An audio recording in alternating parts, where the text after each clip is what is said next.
Present teacher. Hello students, how are you? I hope you are doing well. चलिए हम लोग tense में present tense का first type देखते हैं, सिंपल प्रेजेंट टेंस। ओके, ये कौन सा टाइप है? फर्स्ट। पहले हम लोग इसका यूज देखते हैं, क्या यूज है, उसके बाद इसका हेल्पिंग वर्ब देखेंगे, कैसे पहचानेंगे वो देखेंगे, स्ट्रक्चर और उसका यूज करके हम लोग ट्रांसलेशन कैसे करेंगे ये भी हम लोग समझेंगे। आइए वन बाई वन हम लोग देखते हैं। फर्स्ट यूज है टू एक्सप्रेस यूनिवर्सल ट्रूथ। कोई भी यूनिवर्सल ट्रूथ है, वैसा सत्य जो पूरे संसार के लिए सत्य हो, पूरे संसार में वो सत्य हो, तो उसको हम लोग सिंपल प्रेजेंट टेंस में बताते हैं। ठीक है, जो पूरे संसार में वो स्टेटमेंट सत्य मानी जाती हो तो उसको हम लोग सिंपल प्रेजेंट टेंस में बताते हैं। Okay, example, the sun rises in the east. सूर्य पूरब में उगता है। अब ये हर जगह यही होता है, सूर्य हमेशा ही पूरब में उगता है, पूरी दुनिया में यही होता है, ये पूरी दुनिया के लिए सत्य स्टेटमेंट है, इसलिए इसको हम लोग सिंपल प्रेजेंट टेंस में यूज करते हैं। फाइन। सेकेंड है to describe something almost permanent. अगर कोई चीज लगभग परमानेंट की तरह हो, फिक्स हो, जल्दी चेंज होने वाला ना हो, तो उसको भी हम लोग सिंपल प्रेजेंट में बताते हैं। जैसे my grand parents live in Mumbai. मेरे ग्रैंड पेरेंट्स मुंबई में रहते हैं। अब ये क्या है? ये फिक्स है, रोज तो मुंबई से यहाँ दिल्ली, दिल्ली से कोलकाता तो नहीं चेंज करेंगे, परमानेंट रहने वाला जगह है, परमानेंट ये लोग रह रहे हैं वहां पे। ठीक है, तो ऐसे केस में भी हम लोग सिंपल प्रेजेंट टेंस का यूज करते हैं। फाइन। थर्ड यूज है रूटीन एक्टिविटी।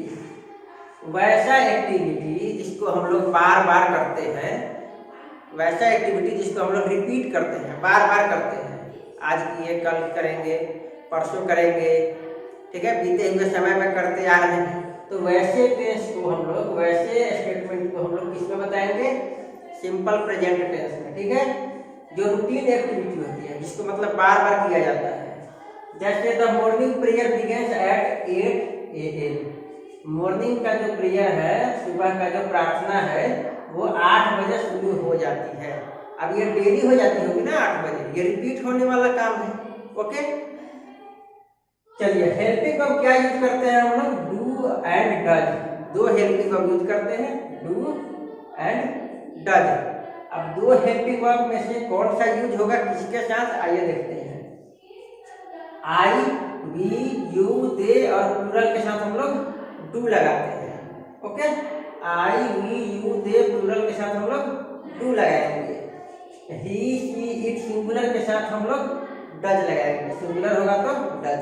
ओके, चलिए कुछ स्टेटमेंट होते हैं जिसमें हेल्पिंग वर्ब नहीं आता है, तो उसके बदले हम लोग डू के बदले में वर्ब का फर्स्ट फॉर्म लगाते हैं और डज के बदले में वर्ब का फिफ्थ फॉर्म लगाते हैं। तो क्या होगा देखिए, आई, वी, यू, दे प्लूरल के साथ जो डू लगता है, अब उसके साथ वर्ब का, मेन वर्ब का फर्स्ट फॉर्म लगेगा, मेन वर्ब का फर्स्ट फॉर्म।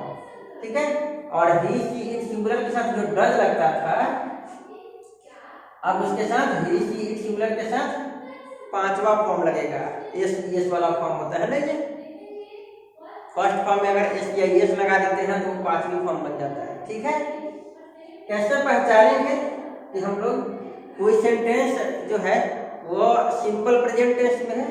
बहुत ही सिंपल है। उस हिंदी सेंटेंस के लास्ट में क्या मिलेगा? ता है, ती है, ते है, एक्सेट्रा। अगर ये सब मिलेगा हिंदी सेंटेंस के लास्ट में, तो हम लोग क्या कहेंगे उस सेंटेंस को कि वो सिंपल प्रेजेंट टेंस का सेंटेंस है। ओके, एग्जाम्पल में हम लोग ये बता सकते हैं, मैं रोज व्यायाम करता हूँ। देखिए लास्ट में ता क्या हो गया? Simple present tense. मेरी गाय दूध नहीं देती है, ती है, सिंपल प्रेजेंट टेंस। ओके, क्या तुम लोग स्कूल जाते हो? ये हो, सिंपल प्रेजेंट टेंस। ठीक है, तो ये है पहचानने का तरीका कि हम लोग हिंदी सेंटेंस के लास्ट में अगर ता है, ती है, ती हो, एक्सेट्रा अगर मिला तो उसको हम लोग कहेंगे सिंपल प्रेजेंट टेंस। फाइन। आइए हम लोग स्ट्रक्चर समझते हैं। Affirmative sentence, negative sentence, interrogative sentence, WH question और इंट्रोगेटिव जिसमें नहीं लगा हो नेगेटिव। ठीक है, ये 5 टाइप के सेंटेंसेस को हम लोग कैसे ट्रांसलेट करेंगे वन बाय वन हम लोग समझते हैं। कोई भी सेंटेंस जो इंफॉर्मेशन देता हो, जो सिंपल सेंटेंस हो, उसमें नहीं लगा हो, क्वेश्चन नहीं पूछा जा रहा हो, वैसे सेंटेंस को हम लोग अफर्मेटिव सेंटेंस कहते हैं।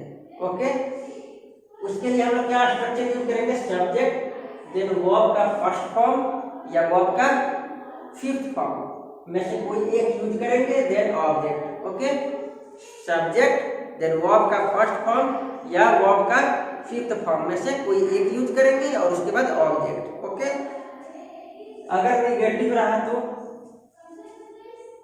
अगर निगेटिव सेंटेंस है तो हम लोग क्या करेंगे? सब्जेक्ट, देन हेल्पिंग वर्ब यहाँ आ जाएगा डू या डज में से कोई एक यूज करेंगे, देन नॉट, देन वर्ब का first form, then object. Okay, क्या करेंगे? हेल्पिंग वर्ब के बाद हम लोग नॉट लगाएंगे। हमेशा ही हम लोग जब भी निगेटिव सेंटेंस बनाएंगे तो हेल्पिंग वर्ब के बाद नॉट लगाएंगे। ओके, इंट्रोगेटिव सेंटेंस होगा तो ये इंट्रोगेटिव सेंटेंस कौन सा होता है? वैसा सेंटेंस जिसमें क्वेश्चन पूछा जाए। निगेटिव कौन सा होता है? जिसमें नहीं लिखा होता है, जिसमें नहीं लिखा हुआ हो तो उसको हम लोग निगेटिव सेंटेंस कहते हैं। जैसे मेरी गाय दूध नहीं देती है, देखिए नहीं है, तो ये कौन सा सेंटेंस हो गया? निगेटिव हो गया। इंट्रोगेटिव कौन सा होता है? जो क्वेश्चन पूछने के लिए यूज किया जाता है। जैसे क्या तुम लोग स्कूल जाते हो, क्वेश्चन पूछा जा रहा है, इसका आंसर हम लोग किस में दे सकते हैं? यस या नो में दे सकते हैं। यस मीन जाता है, नो मीन नहीं जाता है। ओके, तो उसको हम लोग यस नो में जिसका आंसर दे देते हैं उसको हम लोग कहते हैं इंटरोगेटिव सेंटेंस। ओके, अगला है WH क्वेश्चन। ये भी क्वेश्चन पूछने के लिए यूज करते हैं। तो क्या डिफरेंस है दोनों में? इंट्रोगेटिव सेंटेंस होगा तो उसको हम लोग, उसका आंसर हम लोग यस या नो में दे सकते हैं, लेकिन WH क्वेश्चन अगर पूछा जा रहा है तो इसका आंसर हम लोग यस या नो में नहीं दे सकते हैं, उसका हमको प्रॉपर आंसर देना पड़ेगा। जैसे क्या तुम लोग स्कूल जाते हो? अगर जाता होगा तो क्या बताएगा बच्चा? हाँ, यस। अगर नहीं जाता होगा तो क्या बताएगा? नो। लेकिन अब ये पढ़िए, वह इस शहर में क्यों रहता है? वह इस शहर में क्यों रहता है? अब ये क्या है? हाँ या ना में आंसर दे सकते हैं? नहीं। यस नो में आंसर नहीं दे सकते हैं, इसका प्रॉपर कारण बताना पड़ेगा कि क्यों रहते हैं। ठीक है, तो ये हो गया WH क्वेश्चन। तो क्या डिफरेंस है दोनों में? इंट्रोगेटिव सेंटेंस होगा तो वो यस या नो में आंसर दे सकते हैं। WH क्वेश्चन होगा तो उसका आंसर हम यस नो में नहीं दे सकते हैं। फाइन। तो इंट्रोगेटिव सेंटेंस का क्या स्ट्रक्चर होगा? डू या डज में से कोई एक हेल्पिंग वर्ब आएगा, देन सब्जेक्ट आएगा, देन वर्ब का first form, then object, then question mark. अब एक चीज हमेशा याद रखिएगा आप लोग, जब भी इंट्रोगेटिव सेंटेंस बनाएंगे तो हमेशा हेल्पिंग वर्ब को सब्जेक्ट से पहले लिखेंगे, हमेशा। Okay, always we will write helping verb first, then we will write subject. Okay, तो यहाँ पे हेल्पिंग वर्ब पहले आएगा, उसके बाद सब्जेक्ट आएगा। ओके, चलिए अब लिखते हैं WH क्वेश्चन। WH क्वेश्चन का स्ट्रक्चर बिल्कुल सेम होता है इंट्रोगेटिव जैसा, बस सबसे पहले हम लोग क्या लिखते हैं? WH क्वेश्चन लिखते हैं। WH वर्ड जो होता है, व्हाट, व्हेन। WH वर्ड कौन सा होता है? ये what, when, why, which, where, ये सब क्या है? हु, हाउ, ये सब क्या है? WH क्वेश्चन है। देखिए सब में W और H मिलता है, WH, WH, WH, WH और H और W। ये भी क्या है? WH क्वेश्चन ही है, क्वेश्चन पूछने के लिए यूज किया जाता है। Okay, got it? तो WH हम लोग समझ गए क्या होता है। अब बताइए WH क्वेश्चन का स्ट्रक्चर बनाना होगा तो हम लोग क्या करेंगे? WH वर्ड को पहले लिखेंगे, उसके बाद बाकी जो भी स्ट्रक्चर होगा वो सब इंट्रोगेटिव सेंटेंस का स्ट्रक्चर होगा। देखिए WH वर्ड लगाएंगे, व्हाट, व्हेन, व्हाई एटसेट्रा, उसके बाद डू या डज में से कोई एक आएगा, सब्जेक्ट आएगा, वर्ब का फर्स्ट फॉर्म आएगा, ऑब्जेक्ट आएगा, क्वेश्चन मार्क आएगा। क्या समझे? सब कुछ सेम है। WH में बस WH वर्ड को पहले लिखते हैं। ओके। इंट्रोगेटिव सेंटेंस निगेटिव वाला, जैसे ये देखिए, क्या तुम लोग स्कूल जाते हो? इंट्रोगेटिव है। क्या भारतीय किसान परिश्रम नहीं करते हैं? ये भी क्वेश्चन पूछा जा रहा है, लेकिन इसमें क्या है? नहीं लगा हुआ है। तो वही है, इंट्रोगेटिव सेंटेंस नहीं है ये, बस बीच में कहीं नहीं लगा हुआ है, बीच में नहीं लगा हुआ है। अल्टीमेटली ये भी क्वेश्चन पूछने के लिए ही यूज किया जाता है, लेकिन उसमें बीच में, सेंटेंस के बीच में कहीं नहीं लिखा हुआ मिलेगा। ठीक है। तो उसका स्ट्रक्चर क्या होगा? हम लोग हेल्पिंग वर्ब लिखेंगे पहले, जहाँ डू या डज में से कोई एक यूज होगा, देन सब्जेक्ट, उसके बाद नॉट, देन वर्ब का first form, then object and then question mark. Okay. तो ये था स्ट्रक्चर। आइए हम लोग एग्जाम्पल में इसका यूज देखते हैं कैसे करेंगे। पहला एग्जाम्पल है, मैं रोज व्यायाम करता हूँ। अब बताइए ये टेंस कौन सा है? ताहू, सिंपल प्रेजेंट टेंस। और सेंटेंस कैसा है बताइए? इंट्रो क्या है? इंट्रोगेटिव है, क्वेश्चन पूछा जा रहा है। नहीं। निगेटिव है, नहीं लगा हुआ है। नहीं। तो जब इंट्रोगेटिव नहीं है, निगेटिव भी नहीं है, तो उसके लिए हम लोग क्या कहेंगे? अफर्मेटिव। सिंपल इंफॉर्मेशन देने वाले सेंटेंस को हम लोग अफर्मेटिव सेंटेंस कहते हैं। ओके। तो ये चलिए बनाते हैं अफर्मेटिव सेंटेंस में। इसका कैसे हम लोग यूज करेंगे इस स्ट्रक्चर को? पहले क्या है? सब्जेक्ट। तो सब्जेक्ट हम लोग कैसे लिखेंगे? यहाँ पे सब्जेक्ट क्या है? आई। तो वी विल राइट आई। उसके बाद वर्ब का फर्स्ट फॉर्म या फिफ्थ फॉर्म। ठीक है। अब आई के साथ क्या लगेगा बताइए? आई के साथ क्या लगेगा? देखिए, आई के साथ यहाँ डू या डज वाला नहीं है, ये वर्ब का फर्स्ट या फिफ्थ वाला यूज होगा। तो आई के साथ क्या लगेगा? First form. तो हम लोग लिखेंगे फर्स्ट फॉर्म। व्यायाम करने का क्या होगा? Take exercise. तो फर्स्ट फॉर्म क्या हो जाएगा? Take exercise. आई टेक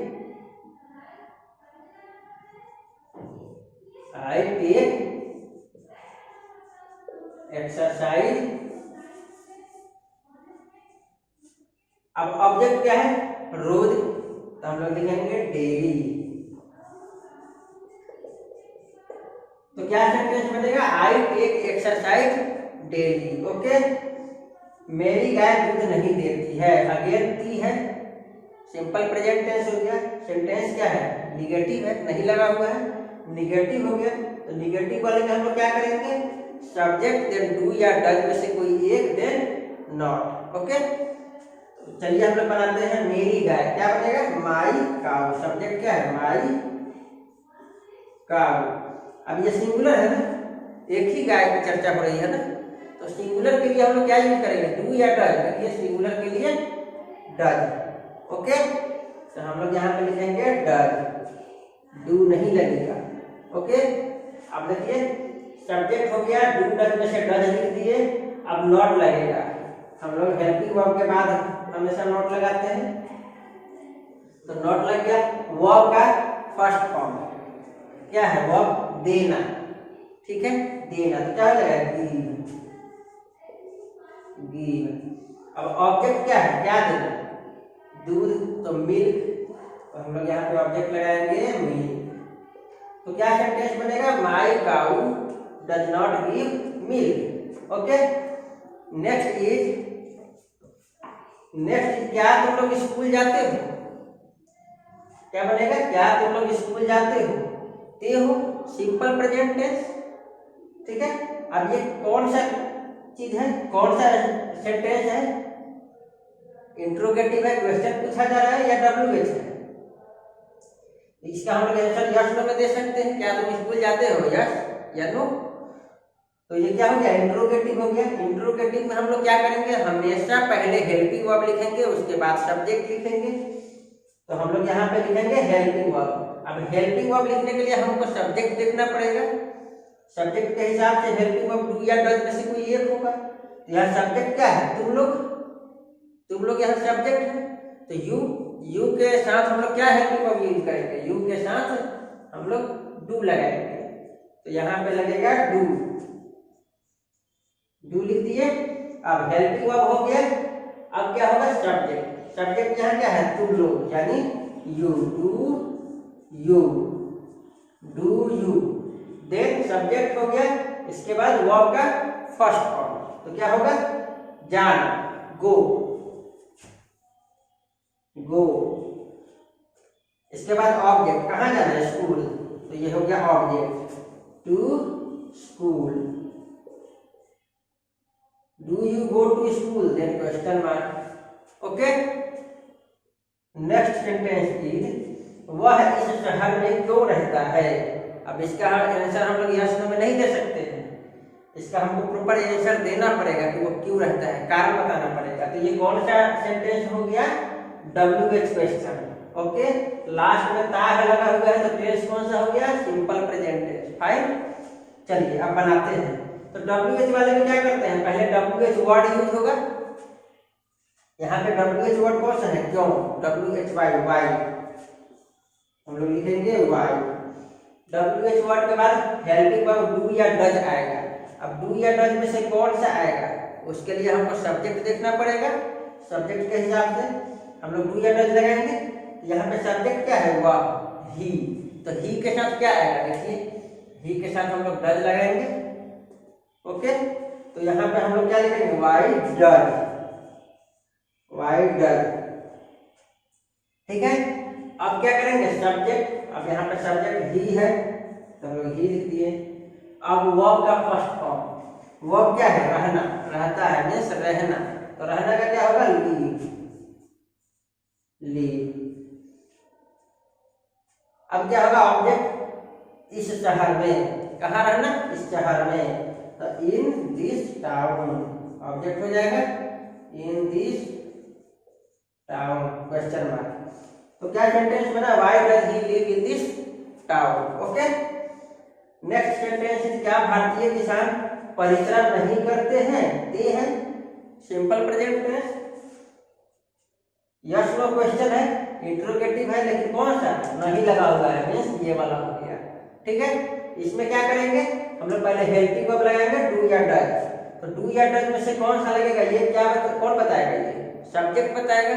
यहाँ सब्जेक्ट क्या है, भारतीय किसान, इंडियन फार्मर्स, इंडियन फार्मर्स। ये सिंगुलर है या प्लूरल है, प्लूरल है, एक से ज्यादा फार्मर, तो प्लूरल के लिए हम लोग क्या यूज करेंगे, डू। तो हम लोग यहाँ पे लिखेंगे डू, डू। उसके बाद सब्जेक्ट, सब्जेक्ट क्या है, Indian farmers, do the Indian farmers, do the Indian farmers. उसके बाद हम लोग क्या लगाएंगे, सब्जेक्ट के बाद नॉट, नहीं लगा हुआ है तो हम नॉट लगाएंगे, नॉट। ठीक है, उसके बाद परिश्रम करना, वर्ब है, तो क्या हो जाएगा, कौन सा फॉर्म हो जाएगा, फर्स्ट फॉर्म, यानी ओरिजिनल वाला वर्ब जो है वो फर्स्ट फॉर्म होता है। तो यहाँ पे क्या हो जाएगा, work hard, work hard means परिश्रम करना। तो क्या सेंटेंस बनेगा, do the Indian farmers not work hard and then question mark. Okay, तो ये था हम लोग स्ट्रक्चर का यूज करके सेंटेंस को ट्रांसलेट कैसे करेंगे। ठीक है, हम लोग कहाँ यूज करते हैं, सिंपल प्रेजेंट टेंस का यूनिवर्सल ट्रूथ में, जो हर जगह सत्य हो। ठीक है, जो ऑलमोस्ट परमानेंट है उसके साथ भी हम लोग यूज करते हैं। रूटीन एक्टिविटी अगर है तो उसके साथ भी हम लोग यूज करते हैं। ठीक है, हेल्पिंग वर्ब क्या होता है, डू या डज में से कोई एक यूज होगा। आई, वी, यू, दे प्लूरल के साथ डू लगेगा, ही, शी, इट सिंगुलर के साथ डज लगेगा। अगर डू या डज नहीं आएगा तो डू के बदले में वर्ब का फर्स्ट फॉर्म आएगा, देखिए, और डज के बदले में वर्ब का फिफ्थ फॉर्म आएगा। पहचानेंगे कैसे, तो सेंटेंस क्लास में क्या मिलेगा, ता है, ती है, ते है। ओके, ये सब मिलेगा। आई होप आपको समझ में आया होगा। Okay, thank you.